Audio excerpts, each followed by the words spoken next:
শাহবাগের প্রজন্ম চত্বরে আন্দোলনকারীদের ঘোষণা অনুযায়ী ঢাকা বিশ্ববিদ্যালয়ের অপরাজেয় বাংলার পাদদেশে এই কর্মসূচিতে যোগ দেন বিশ্ববিদ্যালয়ের শিক্ষক শিক্ষার্থীরা। এ সময় গণমানুষের এই দাবির সঙ্গে বিশ্ববিদ্যালয়ের পক্ষ থেকে সংহতি প্রকাশ করেন উপাচার্য ডক্টর ম.শ. আরিফিন সিদ্দিক। প্রজন্ম চত্বরে তারা দিনের পর দিন অবস্থান করছে, তাদের দাবি একটি। আমরা সেই দাবির সাথে ঢাকা বিশ্ববিদ্যালয় পরিবারের সকলে সংহতি প্রকাশ করছি।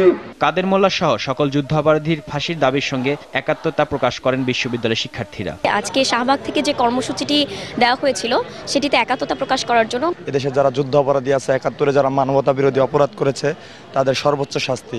আন্দোলনে একাত্মতা জানিয়ে রাজধানীর সব শিক্ষা প্রতিষ্ঠানে এই কর্মসূচি পালন করা হয়। আমাদের দেশ অনেক কষ্টের বিনিময়ে এই দেশ স্বাধীন হয়েছে, এর জন্য আমরা চাই না যে এই দেশে কোনো শত্রু থাকুক। আমি অবশ্যই একটা বাঙালি হয়ে সাপোর্ট করব যে রাজাকারদের ফাঁসি। তারা আমাদের দেশে পাকিস্তানিদের সাথে হাত মিলে আমাদের দেশে যুদ্ধ করেছিল, তাই আমি আমার দেশের সাথে